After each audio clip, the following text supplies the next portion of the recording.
Graça e paz, irmãos.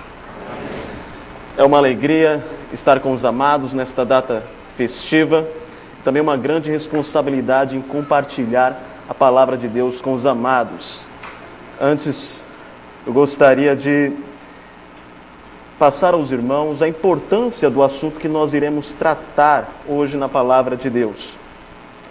É um assunto que, quando não observado, pode nos trazer desequilíbrio. Pode nos trazer também conflitos.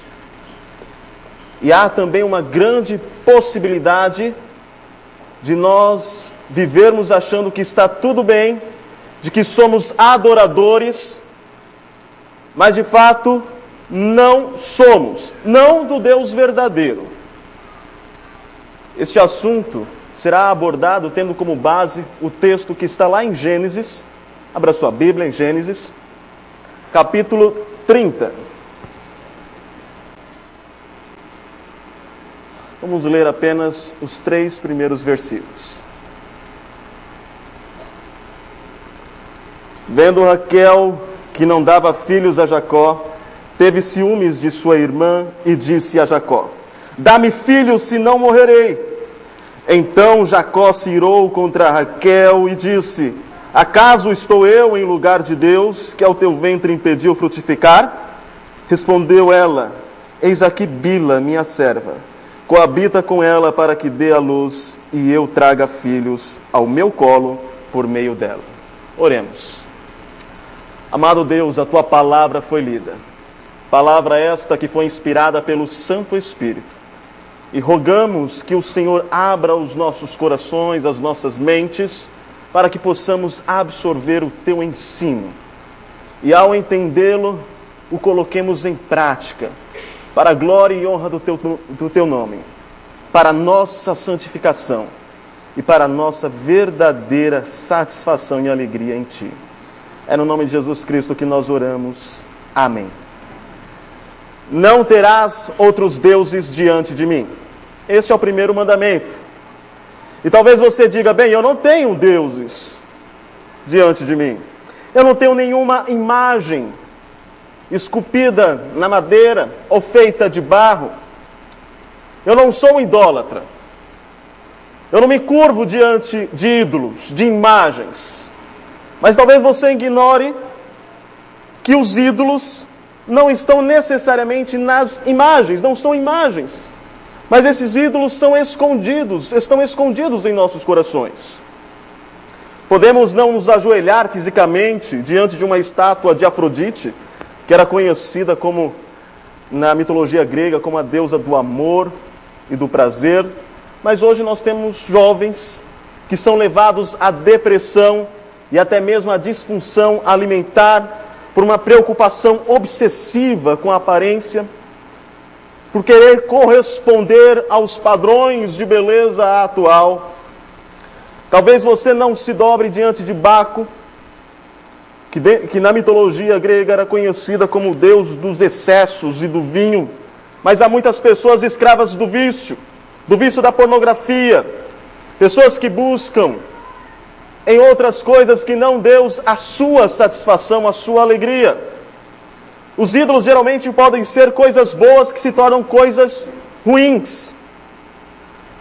Os ídolos são geralmente aquilo que é bom, mas que quando nós buscamos a nossa satisfação, o nosso significado neles, se tornam coisas ruins. Por exemplo, o coração pode fazer da carreira de sucesso, amor, bens materiais e até mesmo da família os seus bens últimos.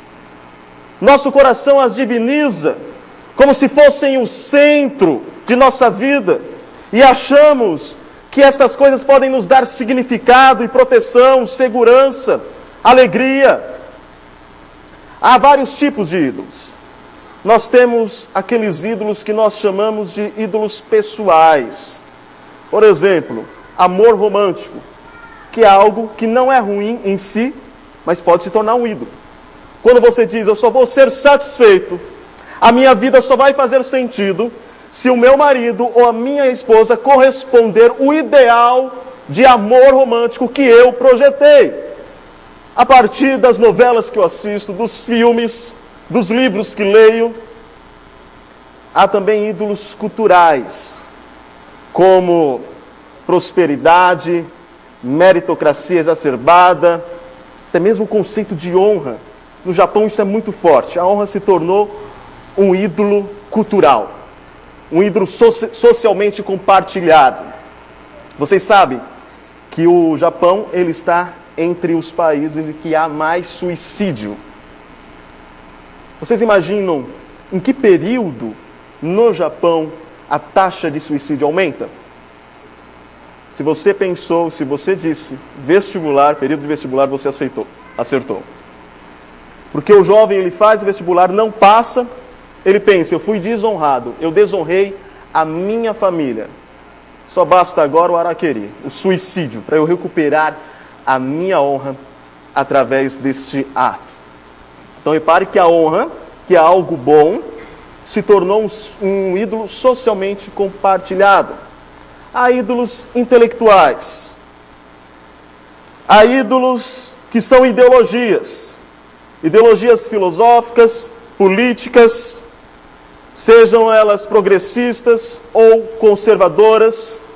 Mas você diz, o Brasil só vai ter jeito, só vai ter salvação se o meu partido ganhar.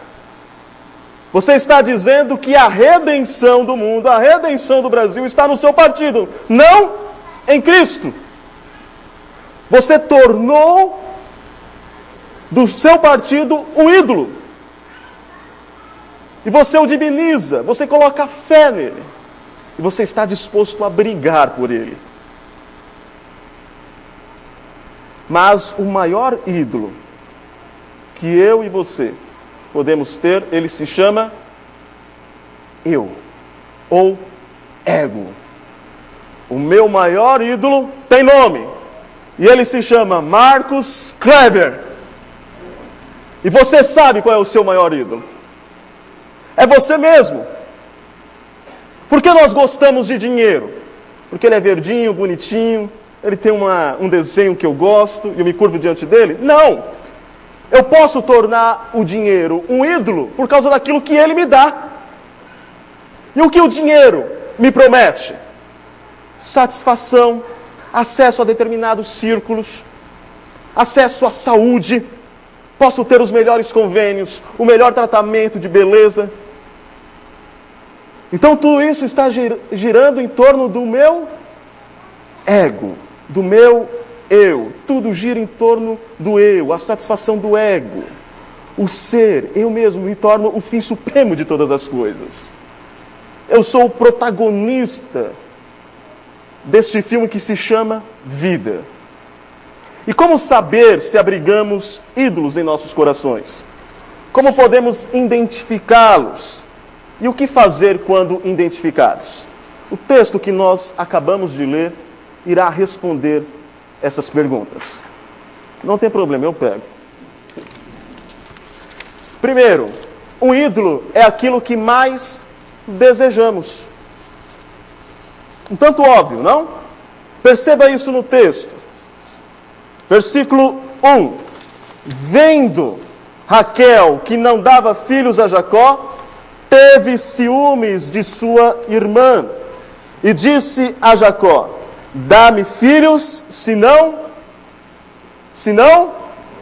morrerei. Percebem aqui? Um ídolo é aquilo que mais desejamos. E o que Raquel mais deseja? Qual é o desejo supremo dela? O que ela mais almeja? Ela quer filhos. Deus te abençoe, meu irmão. Já tem uma estrelinha na sua coroa, viu? Eu não posso garantir, né? Mas eu oro por isso. Um ídolo é aquilo que mais desejamos. Ela diz: dá-me filhos.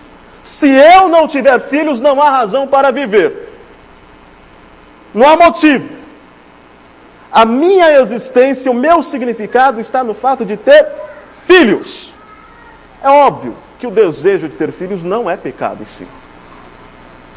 Mas lembre, eu havia dito no início que um ídolo é geralmente algo bom, que se torna algo mal quando ele toma o lugar de Deus em nossos corações.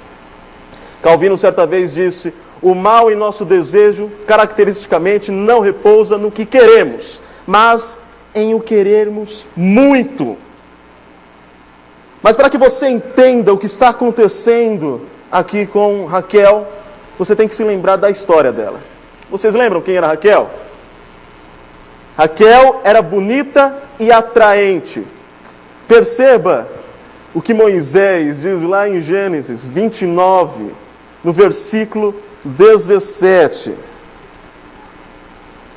Lia tinha os olhos baços ou fracos, porém Raquel era formosa de porte e de semblante. Está falando do que aqui? Está dizendo que Lia enxergava mal e Raquel enxergava muito bem? Obviamente que não, está falando de beleza. Uma tradução literal do hebraico ficaria mais ou menos assim: ela era bela de forma e bela de se olhar. Ou bela de porte e de aparência. Quando se tratava de beleza e charme feminino, ela ganhava tranquilamente da sua irmã mais velha. Não tinha para ninguém. Não foi à toa que Jacó se apaixonou por ela. Trabalhou 7 anos e, quando enganado, resolveu trabalhar mais 7 anos. Então Raquel, ela tinha uma vida que todos querem. Ela tinha um homem apaixonado por ela. Um homem que trabalhou 7 anos. E a Bíblia diz que lhe pareceram poucos dias pelo tanto que amava. Quando enganado, trabalhou mais 7 anos. E é interessante como Jacó se aproxima do seu futuro sogro. Ele diz: entregue-me a mulher, cumpri o prazo previsto. Eu quero me casar com ela. É assim que está na revista, na nossa Bíblia da tradução Revista e Atualizada. Mas a NVI, ela se aproxima mais do texto original, da língua original. A ideia ali é algo mais íntimo. E a NVI, ela traduz muito bem quando diz: entregue-me a mulher, cumpri o prazo previsto e eu quero me deitar com ela. Eu não vejo a hora. Já passou-se 7 anos que eu estou só vendo. Eu quero casar com essa mulher e eu quero me deitar com ela. É forte a tradução. E a mais próxima. Ele está apaixonado. Depois, enganado, trabalhou mais 7 anos e parecia que a vida de Raquel seria um mar de rosas. Ao passo que a Bíblia diz que Lia era rejeitada. Neste engodo de Labão, Jacó trabalha 7 anos, é enganado. E depois ele trabalha mais 7 anos. E agora ele tem 2 esposas, Lia, Raquel, mas ele amava Raquel e não Lia. Lia aí é a mulher, não é que ele era analfabeto, né? Mas agora a Raquel, depois de casada, ela começa a ter uma vida que ninguém quer. E no capítulo 29, versículo 31, nós lemos: vendo o Senhor que Lia era desprezada, fê-la fecunda, ao passo que Raquel era estéril. Ela começa a ter uma vida que ninguém quer. Lia dá à luz a Rúben, Simeão, Levi, Judá, e Raquel deve ter enchido de ira, de autocomiseração, ao sentir que sua posição privilegiada estava sendo ameaçada. Finalmente, já não aguentando mais, ela diz: dá-me filhos, senão morrerei. Eu não aguento perder a minha posição para a minha irmã mais velha. Eu não estou acostumada com isso. Vocês começam a perceber que o problema dela não é a falta de filhos. O que ela mais deseja é recuperar a sua posição. Isso acontece quase sempre conosco. Acontece quando nos desesperamos com a falta daquilo que mais almejamos. Uma outra forma de identificarmos isso é quando achamos que as nossas vidas dependem de algo mais além de Deus. Os filhos são, de fato, uma bênção. Eles devem ser amados, cuidados, desfrutados por seus pais. E se você é pai e não faz isso, você está pecando. E eu não estou dizendo para você amar menos os seus filhos, mas eu estou afirmando, acima de tudo, ame mais a Deus. Há pessoas que amam mais as bênçãos de Deus do que o próprio Deus. Não faça de nada que não seja Deus a razão do seu viver. O segundo ensino é que um ídolo é aquilo que está em oculto. Nem sempre é fácil de identificar. Quando nós lemos de uma maneira um tanto rápida e nos perguntamos qual era o ídolo de Raquel, nós dizemos os filhos. Mas começamos a perceber que não. Que embora a princípio pareça que o ídolo de Raquel sejam os filhos, nós devemos fazer uma pergunta: por que ela queria ter filhos? Qualquer leitor do Antigo Testamento irá se atentar ao fato de que filhos naquela época eram considerados bênçãos do Senhor. A mulher fértil era elogiada, ao passo que a estéril era discriminada. Existia aqui um ídolo cultural. E ela não estava acostumada a ter Lia numa posição melhor que a dela. E ela tem que lidar com isso. Cada vez que um daqueles meninos choravam, cada vez que Jacó brincava com um deles, Raquel alimentava sua inveja. Ela queria ser a matriarca de uma grande família, mas seus planos estavam sendo frustrados. E ela não queria ficar por baixo. Atente aos seguintes versículos. Versículo 8. Disse Raquel: com grandes lutas tenho competido com minha irmã. É uma competição. E o jogo é: quem tem mais filhos? Um tanto diferente. Mas ela faz disso uma competição. Versículo 23. Quando ela concebe pela primeira vez a José, ela concebeu, deu à luz um filho e disse: Deus me tirou o meu vexame. E se vocês olharem o contexto, vão se dar conta que quando ela tem José, Lia tinha tido 7 filhos. Vocês lembram de alguma coisa? E ela com um. Era a Alemanha, estava passando por cima dela. Ela falou: eu estou perdendo esse jogo. Finalmente eu fiz um gol de misericórdia. Mas eu não posso parar. Eu tenho que virar esse jogo. E ela deu o nome a esse menino de José, que significa que Deus acrescente mais um. Vamos que dá tempo. Eu tenho que ganhar essa competição. E aqui está sublinhado ali a palavra traga, porque essa palavra ela é muito significativa.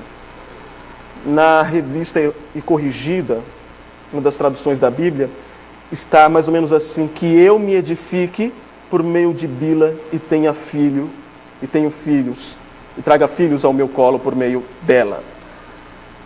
E de fato, a palavra traga no hebraico significa edificar. A ideia é que ela se sente por baixo, e ela faz dessa estratégia uma plataforma. Ela faz de Bila, sua serva, um meio para ela recuperar a sua posição. Eu quero me reedificar, eu quero me levantar através dessa estratégia. A minha serva terá filhos com meu marido, e esses filhos irão pertencer a mim. Obviamente que ela estava seguindo um costume da época. Mas mesmo sendo um costume da época, é também um pecado. Ainda que eles fossem influenciados culturalmente, não deixa de ser um pecado. Um ídolo é aquilo que está em oculto. Raquel queria ter filhos para competir e ganhar da sua irmã. Ídolos ocultos são nossos impulsos motivacionais que são tornados absolutos. Vou simplificar. Pastores, por que vocês pregam? O que os motiva a pregar? Músicos, vocês que cantam, por que vocês cantam? Professores, por que vocês ensinam na escola dominical? Por que você gosta de trabalhar na igreja? Por que você faz essas coisas? Talvez você diga, bem, eu faço tudo isso porque eu quero servir a Deus. Mas o coração, ele é enganoso. E às vezes nós nos valemos da obra de Deus para que a obra de Deus nos sirva a nós mesmos. Satisfaça o nosso ego, o nosso desejo de sermos o centro da atenção. Então o púlpito deixa de ser um lugar de adoração e se torna uma plataforma para o ego. Levantamos a mão, choramos, oramos. E algumas pessoas digam, eis aí um verdadeiro adorador. De fato, verdadeiro adorador do eu, mas não de Deus. Isso é muito sério, irmãos. Eu já passei por uma experiência que uma pessoa chegou e disse assim, pastor, eu quero cantar hoje, eu quero louvar a Deus. Eu falei, que bom, irmão. Então você pode louvar a Deus com a congregação. Não, mas não entendeu, eu queria fazer um solo. Eu falei, não, mas a liturgia já foi feita, está tudo certo. Pode ser o outro dia? Pode. Saiu e foi embora. Queria louvar a Deus?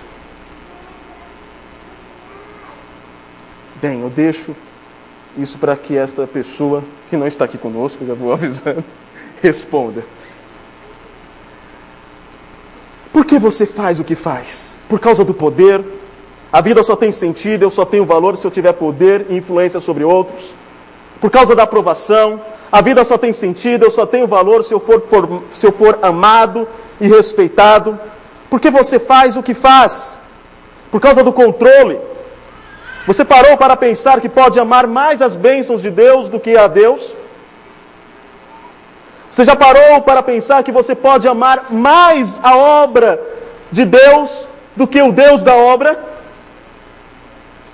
Que tudo que você faz na casa de Deus tem mais a ver com você do que com Deus? Já parou para pensar nisso? Qual é a sua real motivação? Que a sua motivação seja, quer comais, quer bebais, ou façais qualquer coisa, fazeis para a glória de Deus. Porque nenhum de nós vive para si mesmo, nem morre para si. Porque se vivemos, para o Senhor vivemos. Se morremos, para o Senhor morremos. Quer pois vivamos ou morramos, somos do Senhor. Quando você faz as coisas para Deus, quando a glória de Deus é a sua motivação, você não se frustra. Se o outro não gostou, se o outro falou mal, se você foi bem ou não, você diz, Senhor, eu entreguei o meu melhor para Ti, receba a minha adoração de coração. Você não se preocupa, você não tem conflitos, brigas, que tem a ver com o ego. Um ídolo é aquilo que mais desejamos, um ídolo é aquilo que está em oculto, é aquilo que nos motiva a fazer o que fazemos. E um ídolo, obviamente, é aquilo que nos faz pecar. Vendo Raquel, que não dava filhos a Jacó, teve ciúmes de sua irmã e disse a Jacó, dá-me filhos, senão morrerei. Você trocaria a expressão ciúmes por uma outra palavra? Nesse caso, sim ou não? Se sim, qual palavra que você colocaria no lugar? Inveja? Pois bem, a NVI colocou inveja. A palavra hebraica, ela dá possibilidade para os dois termos, tanto ciúmes quanto inveja. É o contexto que vai determinar. Entendo eu que o contexto, ele atrai mais a palavra, a tradução para inveja. E o que é inveja? Uma vez eu estava conversando com um casal, e este casal, muito amigo, eu tenho que explicar, né? Porque eu sei como que os irmãos pensam, vão dizer, mas quem é? Tal, e ficar supondo, não é dessa igreja também, eu não estou mentindo. Eu gosto de usar exemplos de outras igrejas. E esse casal se aproximou e disse assim: Marcos, a esposa no caso, né? Disse assim: eu tive inveja da nossa irmã fulana de tal. Eu falei: por quê? Porque ela teve um filho. E eu estou casada há mais de 7 anos e eu nunca tive um filho. E eu orei tanto para o Senhor. E eles estão casados há 2 anos e já tiveram filhos e eu não. Como pode uma coisa dessa? Eu tenho inveja. E aí eu falei: é uma boa oportunidade para eu explicar a ela o que é inveja. Eu tinha lido um livro e estava fascinado com aquela definição. Eu falei: é agora. Eu falei: não é. Geralmente nós pensamos que inveja é você querer ter o que o outro tem. Ou seja, o outro comprou um carro do ano, bonito, e você diz: eu gostaria de ter um carro como aquele. Isso não é inveja. Né? Eu falei: inveja é quando você olha para o outro e se entristece com a alegria dele em ter aquilo. Ela falou: é isso mesmo. Eu falei: não adiantou nada, eu tentei ajudar. Ela: é isso mesmo. Eu fiquei triste, porque ela está feliz e eu não. Eu me entristeci com a alegria dela. E é isto que é inveja. E um ídolo do coração evoca esse tipo de sentimento. Evoca inveja. Ela teve inveja de sua irmã e disse: dá-me filho, senão morrerei. Repare, nós estamos percebendo aqui inveja, que é um pecado. Ela teve inveja até mesmo das mandrágoras que Rúben deu à sua mãe. Eles acreditavam naquela época que as mandrágoras, que era como se fossem mamonas, tinham o poder de tornar uma mulher fértil. Está aí o fato dela ter se interessado pelas mandrágoras. E ela disse: dai-me as mandrágoras do teu filho. E ela falou, e a Elia responde: você quer tirar o marido? E até mesmo as mandrágoras que meu filho me dá? Ela falou: vou fazer um negócio com você. Hoje você vai ficar com Jacó e eu com as mandrágoras. Ela está tendo aqui uma atitude supersticiosa. Ela está recorrendo para ter acesso ao que ela mais almeja, até mesmo a superstição. E vocês sabem o final dessa história. As mandrágoras não funcionaram e Lia engravidou.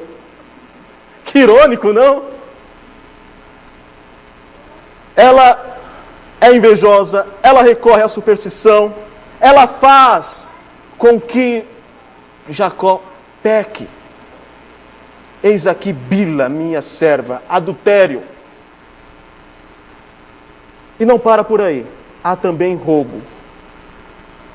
Quando nós chegamos no capítulo 31, no versículo 19, nós lemos: tendo ido Labão fazer a tosquia das ovelhas, Raquel furtou os ídolos do lar que pertenciam a seu pai.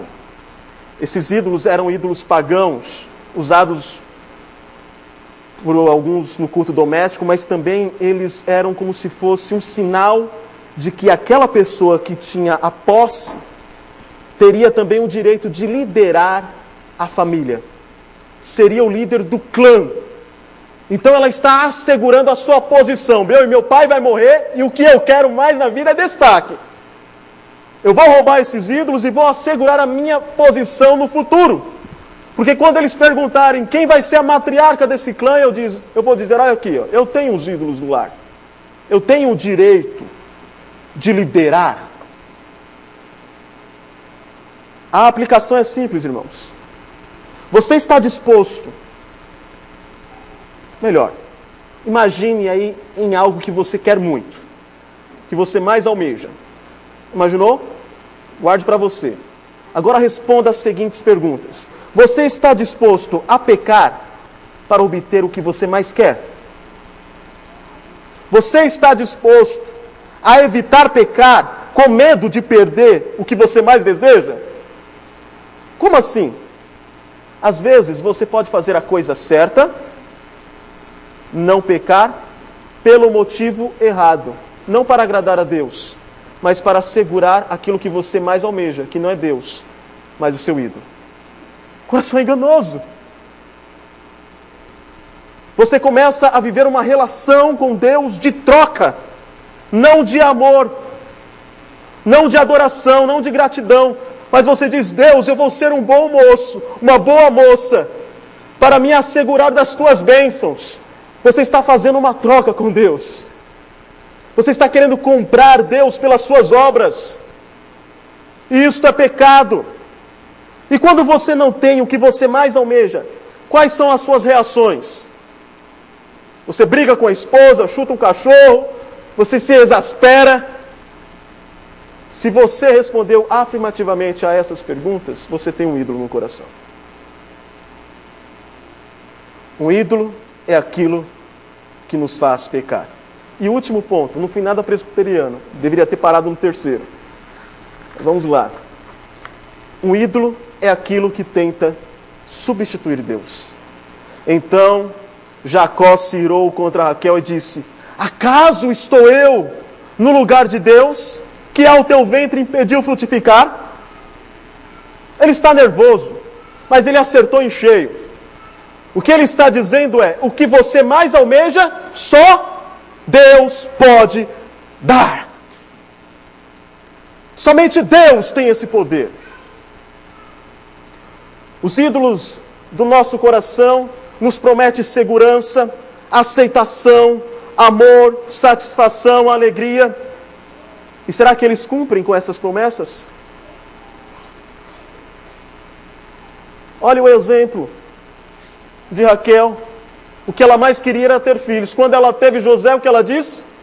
Que Deus me dê mais um. Ela não está satisfeita. Os ídolos prometem, mas não cumprem. E o mais irônico da história de Raquel é a sua morte. A mulher que disse: dá-me filhos, senão morrerei, morreu dando à luz. Os ídolos prometem, mas não cumprem. Os ídolos tentam substituir Deus.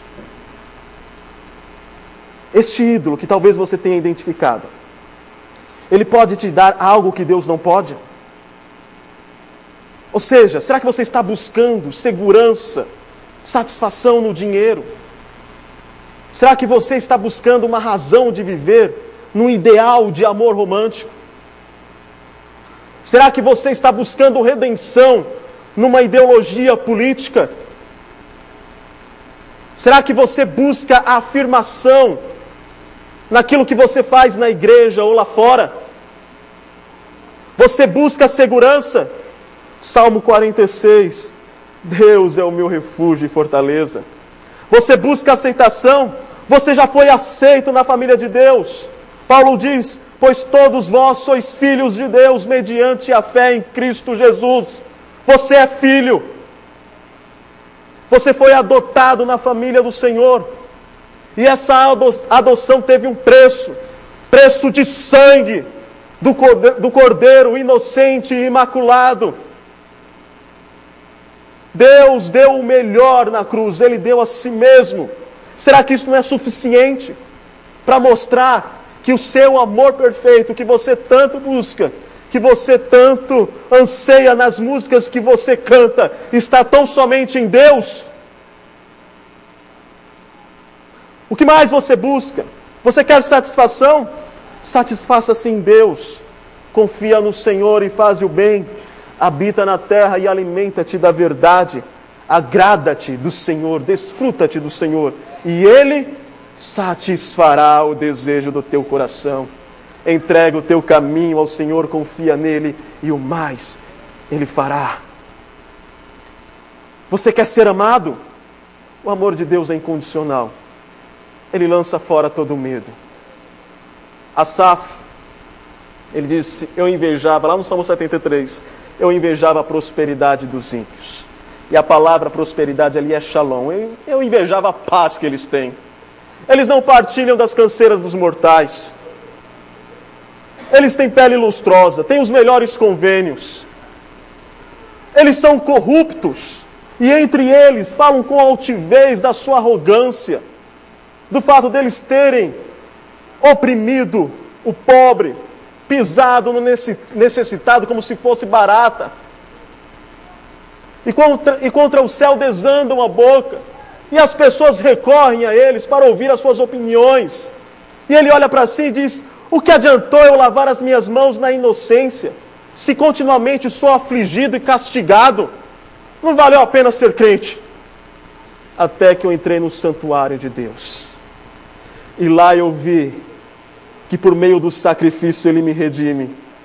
E eu me dei conta que aqueles que não foram redimidos pelo sangue do Cordeiro serão aniquilados, destruídos, cobertos de terror. Quanto a mim, o Senhor segura na minha mão direita, guia os meus passos. E no versículo 26, Ele diz: quem mais tenho eu no céu? Não há outro que eu me compraza na terra. Ainda que a minha carne e o meu coração desfaleçam, Deus é a minha herança para sempre. Ainda que eu perca tudo, eu não perdi nada, porque o meu tudo é o meu Senhor. Com Ele eu sou feliz, com Ele eu sou satisfeito.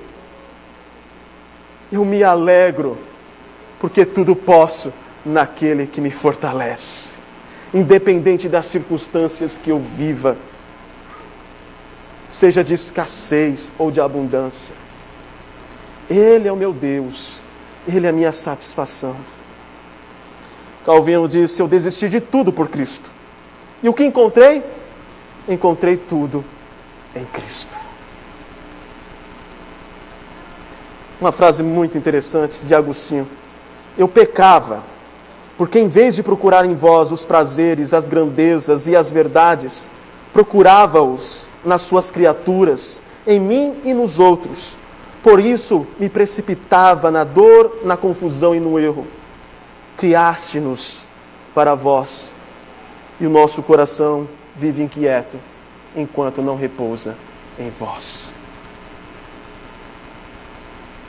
Nada do que você buscar neste mundo te trará satisfação, alegria e amor pleno.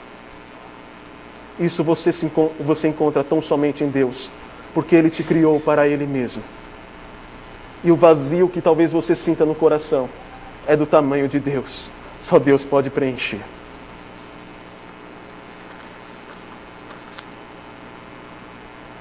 Gostaria de concluir com a seguinte observação. Identifique se algum desejo bom tem se tornado um ídolo em seu coração. Considere suas motivações. Há algo que você não vê problema em pecar para ter? Há algo que tem tomado o lugar de Deus em seu coração? Essas são perguntas pessoais. É você que deve respondê-las, não eu. A Bíblia diz, lá em Gênesis 35, que Jacó e sua família, e todos que estavam, lançaram fora os deuses estranhos e enterraram debaixo de uma árvore. E eu convido a você que, com a ação e a direção do Espírito Santo, identifique os ídolos que estão em seu coração e enterre-os. Enterre-os debaixo da árvore, enterre-os debaixo da cruz. Olhe para Cristo e diga: Ele é o meu centro, Ele é a minha satisfação, nele tem todo o amor que eu preciso. Descanse nele. Ele é o teu tesouro, Ele é o teu Senhor, Ele é o teu único Deus. Louvado seja Cristo Jesus.